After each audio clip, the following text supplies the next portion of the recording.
Kemudian Allah menjelaskan hal itu. Barang siapa yang berniat akan melakukan amal kebaikan, tetapi ia tidak dapat melakukannya karena suatu udzur yang dibenarkan, maka Allah mencatat baginya satu pahala kebaikan yang sempurna. Jika berniat akan melakukan amal kebaikan dan ia dapat melakukannya, maka Allah mencatat baginya 10 pahala kebaikan hingga 700 kali lipat, bahkan hingga berlipat-lipat ganda yang hanya diketahui oleh Allah. Sebaliknya, barang siapa berniat akan melakukan amal keburukan tetapi tidak jadi melakukannya, maka Allah mencatat baginya satu pahala kebaikan yang sempurna.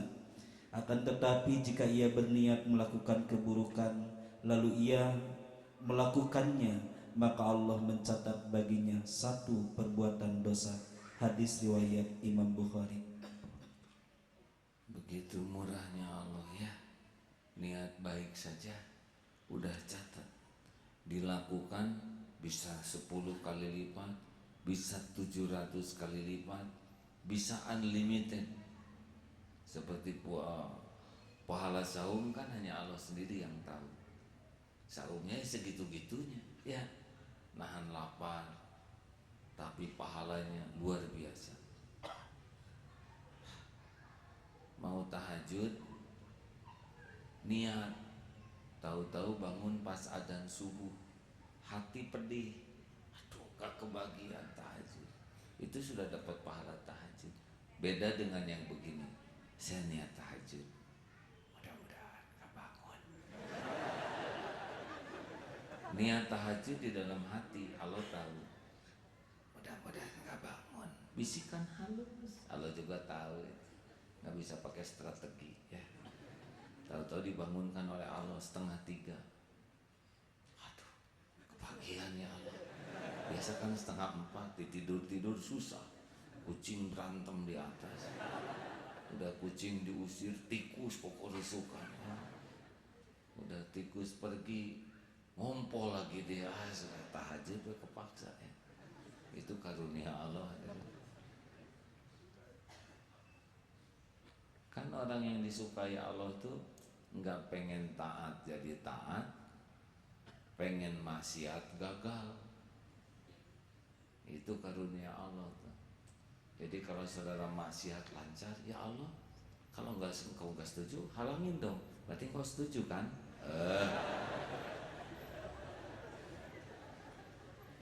Mau apel, naik motor, baru juga maju, ban kempes.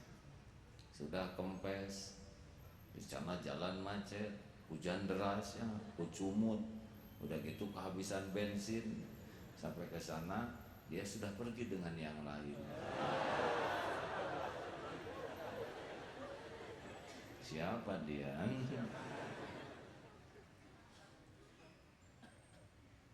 Karunia Allah. Termasuk yang naksir ditolak terus-terus tuh karunia Allah. Jadi yang katanya jomblo itu boleh jadi karunia Allah, karena dia punya pacar kecenderungan maksiat. Apalagi tiap naksir ini diterima, naksir itu diterima, sini ngelamar, sana ngelamar, situ ngelamar, seperti ngelamar pekerjaan. Oh, itu fitnah. Kalau ditolak itu boleh jadi perlindungan Allah. Nanti pas sudah waktunya baru aja jadi. Jadi jangan kecil hati ya. Lebih baik ditolak kalau bakal jadi maksiat. Termasuk Allah tahu orang ini warok, dia melamar kerja, nggak diterima aja, karena Allah menginginkan dia kerja sendiri. Bisa jadi kesana sini tuh nggak diterima, karena rezekinya dikhawatirkan tidak barokah. Allah maha mensyukuri ya. Pernah dengar yang membunuh 99 orang mau tobat? Tanya, gimana tobat? Emang dosa kamu apa? Saya sudah membunuh 99. Kejam sekali, jadi 100. Dia nanya mau tobat disebut kejam. Gak akan diampuni orang seperti kamu. Ya kagok, 100 aja. tapi dia tetap ingin taubat. Ketemu lagi orang, kamu jangan di sini. Sepanjang kamu di sini kamu bakal banyak berbuat jahat. Pergi kampung sana, di sana ada orang soleh. Bisa jadi jalan kamu tobat di sana. Pergilah. Belum tobat, baru mau tobat. Dia melangkah di jalan, takdirnya malaikat maut menjemput. Mati. Dalam kisah ini malaikat rahmat dengan malaikat bagian mengazab tukar pikiran. Bukan bertengkar, tukar pikiran. Ini 100 nih, pas. Tunggu dulu. Dia udah bergerak menuju tempat tobat, tapi kan belum nyampe. Tapi sudah jalan. Allah yang maha tahu dan mengisahkan lewat Rasulullah kisah ini. Sudah diukur saja dekat kemana. Akhirnya diukur, dijengkal, ternyata 1 jengkal lebih dekat ke tempat tobat. Bayangkan, membunuh. Ini jangan menganggap enteng membunuh ya. Oh, saya belum pernah nih. Karena sudah kejadian. Mau tobat. Itulah Allah tahu, dia takut. Pernah dengar kisah yang di zaman Nabi Musa itu? Kekeringan, kemarau panjang. Lalu doa dengan para umatnya Nabi Musa. Tapi Allah mengisyaratkan, gak diijabah. Karena ada seorang yang hidupnya 40 tahun hidup terus menerus berbuat maksiat. Akhirnya Nabi Musa memberitahu, siapa ahli maksiat di sini? Ini doa kita nggak diijabah karena di sini ada seorang ahli maksiat. Ayo, ngaku keluar sini. Orang itu berguncang hati. Ya Allah, sayalah ahli maksiat. Menangis berderai. Sayalah ya Allah yang menghalangi doa. Saya ampuni saya, tapi saya nggak sanggup ya Allah untuk mengacungkan tangan. Dia nangis. Tidak ada yang lihat selain Allah Subhanahu wa taala. Tiba-tiba hujan turun. Nabi Musa heran. Ya Allah, belum ada yang ngaku.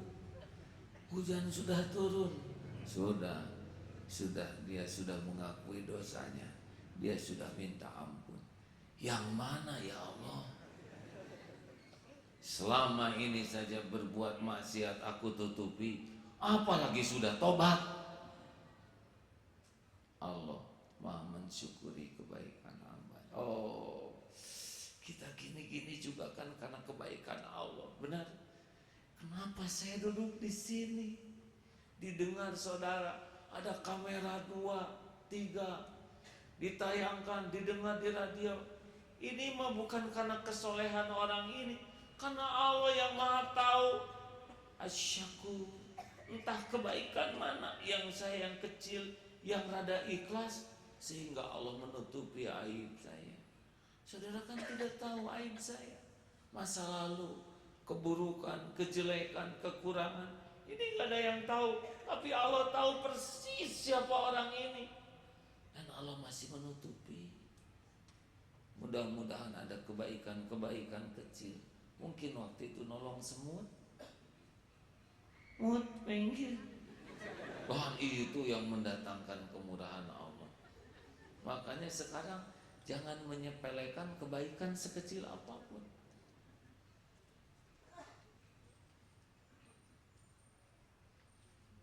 Hadirin, dan sekarang masih peka ya. Jalan dari sana ada sendal ketendang, ambil.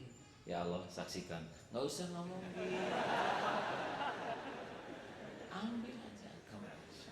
Ingat ya, wa man tatawwa'a khairan fa innallaha syakirun alim.